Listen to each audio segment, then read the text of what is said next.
तो लकड़हारे का एक बेटा था। अब वो जवान हो चला था। बाप ने कहा, बेटा अब तुम बड़े हो गए हो, हले से लगो। ये कहकर उसने उसे आरी और कुल्हाड़ी दी और कहा, जंगल में जाओ और दरख्त काट लाओ। लकड़हारे का बेटा कुल्हाड़ी लेकर जंगल में निकल गया। देखा कि दरख्तों में एक दरख्त सबसे ऊंचा और घना है। बस उस पे कुल्हाड़ी मारी। अंदर से मीठी सी आवाज़ आई, धीरे धीरे। पहले वो ठटका, हैरान हुआ। खैर हिम्मत करके तने को आहिस्ता आहिस्ता काटना शुरू कर दिया। अंदर से आवाज़ आती रही, धीरे धीरे। जब तना कटा तो उसके अंदर से शहजादी निकली। चंद आफताब, चंद महताब, लकड़हारे के बेटे का तो नसीब ही जाग उठा। यार जवाद, मज्जू भाई कितनी देर से किस मिसा रहे थे? ये अपनी बुरकेश किताब बंद करो और असली बात बताओ। असली बात? मेरी बात कट गई थी, अब समझ में नहीं आ रहा कि क्या कहूँ। हाँ, असली बात। छुपाने की कोशिश मत करो, असली बात बताओ। मज्जू भाई, कौन सी असली बात? आखिर तुम ये जो इतना लंबा सफ़र करके आए हो, सिर्फ दरख्तों को ही देखते रहे? ये सफ़र तुमने दरख्तों के लिए किया था? इस सवाल का मेरे पास कोई जवाब नहीं था। आखिर ये सफ़र मैंने क्यों किया था? इतने ज़माने बाद जो मैं इधर गया था तो क्यों गया था? बस दरख्तों को देखने? मैं शश पंज में पड़ गया। इस सफ़र का मकसद क्या था? दरख्तों का दर्शन? मगर क्या मुज़ायका है। आखिर मैंने सोचा, दरख्तों के लिए क्या सफ़र नहीं किया जा सकता? और मुझे फिर कहानियाँ याद आने लगी। बुज़ुर्ग ने कहा, ऐ नौजवान, मुझे तेरी जवानी पे तरस आता है। अब भी वक्त है, लौट जा। ए बुज़ुर्ग, सर में अब यही सौदा समाया है, जो हो सो हो। तो ये जवान, यहाँ से 7 समंदर पार एक घना जंगल है। उस जंगल के बीच एक ऊंचा घना दरख्त है कि खक्खल में एक अजदहा रहता है। उसकी सबसे ऊंची शाख में एक पिंजरा लटका है। पिंजरे में एक तोता है। तोते में उस देव की जान है। मगर और मेरा ज़हन यहाँ से अचानक हटकर कहीं और जा निकला। अबू अल हज्जाज यूसुफ अजीब और गरीब बुज़ुर्ग थे। एक उम्र गुजर गई और उन्हें पता ही ना चला कि उसके सहन में एक खजूर का पेड़ खड़ा है और इतना बढ़ फैल गया है कि उनके मुरीदों के लिए एक मसला बन गया है। ये उस ज़माने का जिक्र है जब अब्दुर्रहमान अव्वल के बोए हुए खजूर के दरख्त पर 250 बरस गुजर चुके थे और उसके आसपास कितने दरख्त उग चुके थे। सहराए अरब की हूर उंदलुस में रच बस चुकी थी। अब कुर्तबा, अशबीला और गरनाता के घरों के सहन उसका अपना घर थे और अशबीला में अबू अल हज्जाज यूसुफ के कच्चे घर के कुएं से पानी भरने में बहुत दुश्वारी पेश आती थी। तब एक दिन एक मुरीद ने यूँ अर्ज़ की कि या शेख, ये खजूर अब इतनी फैल गई है कि वज़ू के लिए कुएं से पानी भरना हमारे लिए एक मसला बन गया है। शेख ने मुरीद का कलाम तअज्जुब से सुना और अपनी सफ़ेद पलकें खोलकर सामने खड़े खजूर के घने पेड़ को देखा। कमाल हैरत से देर तक उसे देखते रहे। लंबे तामिल के बाद ज़बान खोली और यूँ गोया हुए कि खुदाए वाहिद की कसम, मेरी उम्र इन्हीं दरो दीवार के बीच बसर हुई, मगर मैं आज देख रहा हूँ कि इस सहन में एक नखील भी है, एक दरख्त भी है। ये कहकर शेख ने आंखें मूंद लीं और गोद में बैठी काली बिल्ली को बालों भरी पुश्त पर हाथ फेरने लगे। इसी आन कुर्तबा से चलकर आने वाली एक खुददार सैयदा बुजुर्ग ने दरवाजे पर दस्तक दी तो वह बिल्ली शेख की गोद से उठकर दरवाजे पर गई। पिछले दोनों पंचों पर खड़े होकर बुजुर्ग से गले मिली।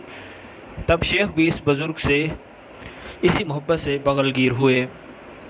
शेख यूसुफ अजब थे। बिल्ली से इतनी उल्फत और घर में लगे खजूर से इतनी बेताल्लुकी एक रकीबा थी कि अपने शजर को देखकर जीती थी। उम्मे रकीबा कुर्तबा में अबू अल मंसूर के महल की दीवार के पीछे अपने छोटे से घर में अपनी खजूर के साथ रहती थी। वाली का साया उठ जाने के बाद अब यही एक साया उसके सर पर रह गया था। किन उम्मीदों के साथ आते मौसम के बार आवर होने का कितना इंतज़ार खींचती, फिर किस शौक़ से सबसे जर्द होते असमार की दीद करती, और जब खजूरें उतरती तो निहाल हो जाती।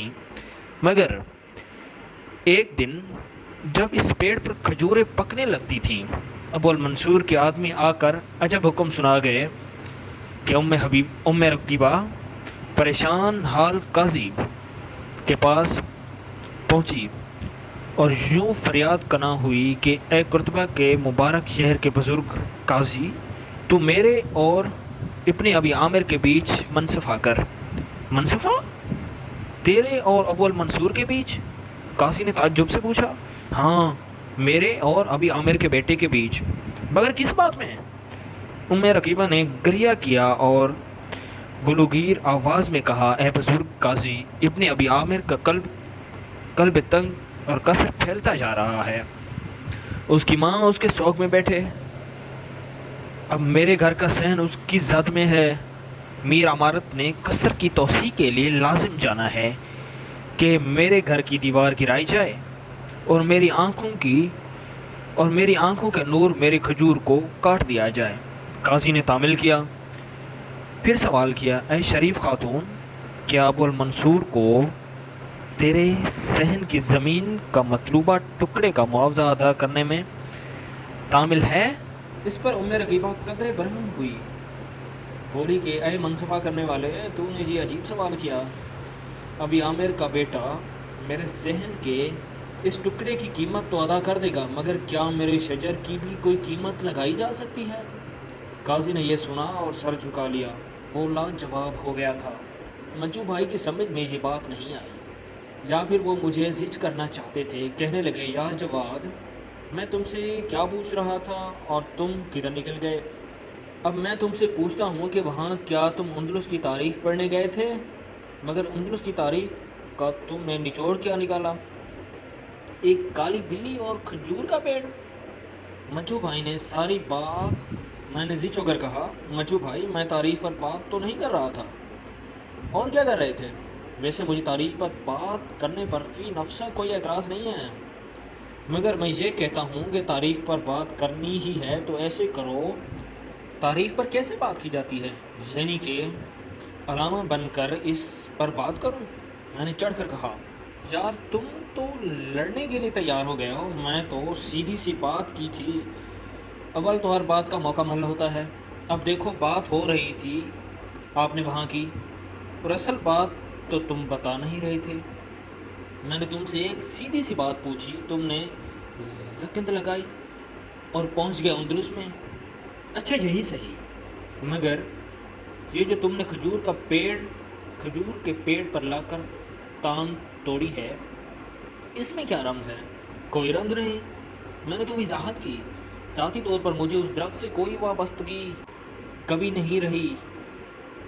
वो और दरख्त हैं जिनसे मेरी यादें वाबस्ता हैं, वो मेरे अपने दरख्त हैं, या कह लो कि थे। और ये कहते कहते एक पूरा जंगल मेरे तस्वर में फिर गया।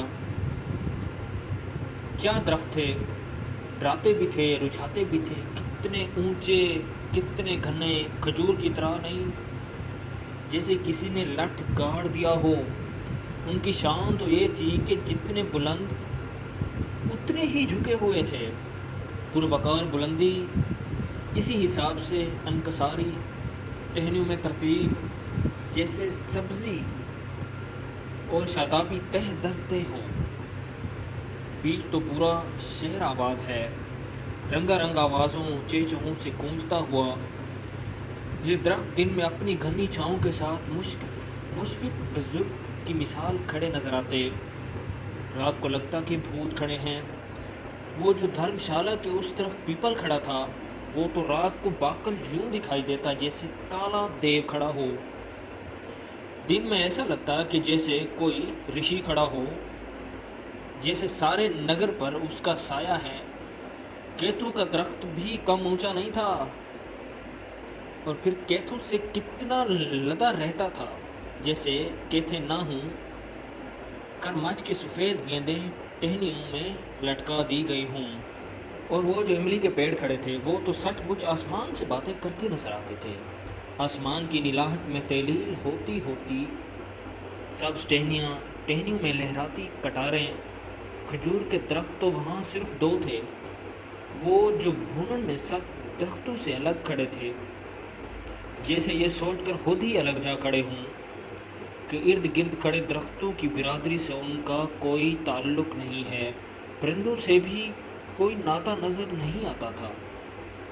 میں نے تو کبھی طوطوں کی کسی ڈار کو ان پر اترتے دیکھا نہیں، نہ کبھی کسی بلبل نے ان کی کسی شاخ پر گھونسلہ بنایا۔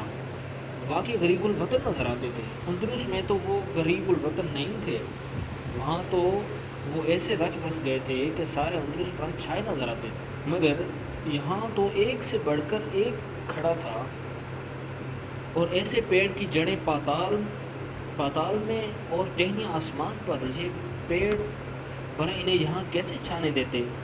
نیم، املی، آم، جامن، پیپل اور سب سے بڑھ کر برگد کی اپنی ذات میں پورا جنگل ہوتا ہے، یا ایک پورا شہر۔ یہی تو برگد کی صفت ہے، کبھی جنگل نظر آتا ہے، کبھی ایک پورا شہر۔ مگر مجھے جلدی احساس ہو گیا کہ میں بہکنے لگا ہوں، یہ میرا اپنا جنگل ہے۔ میں نے سوچا، میں اگر ان درختوں کے بیچ 2 قدم اور چلا تو واپسی مشکل ہو جائے گی۔ میں فوراً ہی پلٹا تو منجو بھائی، بات یہ ہے کہ کھجور کے پیڑ کا مسئلہ امیر رقیبہ کا تھا، میرا نہیں تھا۔ ویسے یار، عبد الرحمن اول نے کھجور کا پیڑ بو کر اچھا نہیں کیا، طارق بن زیاد کے سارے منصوبے پہ پانی پھیر دیا، واپسی کا راستہ پھر سے کھول دیا۔ ہر کھجور ایک سرنگ تھی کہ اس میں اترو اور اپنے صحرا میں نکل جاؤ۔ ہاں، درختوں کی گرفت بہت مضبوط ہوتی ہے۔ یہ کہتے کہتے میں پھر اپنے درختوں میں جا نکلا۔ وہ جو پرانی حویلی کی پرلی طرف پیپل کھڑا تھا، وہ کتنا اونچا تھا! شاید اپنے نگر کا سب سے اونچا پیڑ وہی تھا، اور اس میں پتنگیں کتنی لٹکی ہوئی تھی، جیسے وہ پیپل نہ ہوں، پتنگوں کا پیڑ ہو۔ بلندیوں پر جو پتنگ کٹتی تھی، وہ اوپر ہی اوپر ڈگمگ کرتی، جھکولتے کھاتی چلی جاتی تھی، اونچے درختوں، اونچی عمارتوں سے بالا، مگر جب اس پیپل کے قریب آتی تو پھر اسے اس پیڑ کو عبور کرنا مشکل ہو جاتا تھا۔ 100 بلندیوں میں کٹنے والی ہر پتنگ جو اس راہ سے گزرتی، وہ اس پیپل میں آ کر الجھ جاتی، اور رفتہ رفتہ ٹہنیوں، پتوں کے ساتھ اتنی گھل مل جاتی کہ لگتا کہ انہی کے بیچ سے پھوٹی ہے۔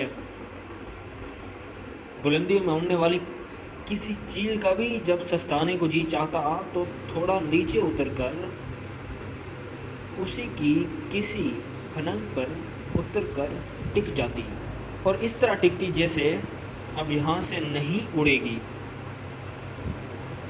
پھر کوئی فاختہ دور سے اڑتی آتی، اور وہ بھی یہاں آ کر اس اطمینان سے آ کر بیٹھتی جیسے اس کا آخری پڑاؤ ہے۔ اس کے اطمینان کی تو شاید یہ وجہ تھی کہ کسی گلیل سے نکلنے والا کوئی گلاب مشکل ہی سے اسی پیپل کی اونچی پھنگ تک پہنچ سکتا تھا۔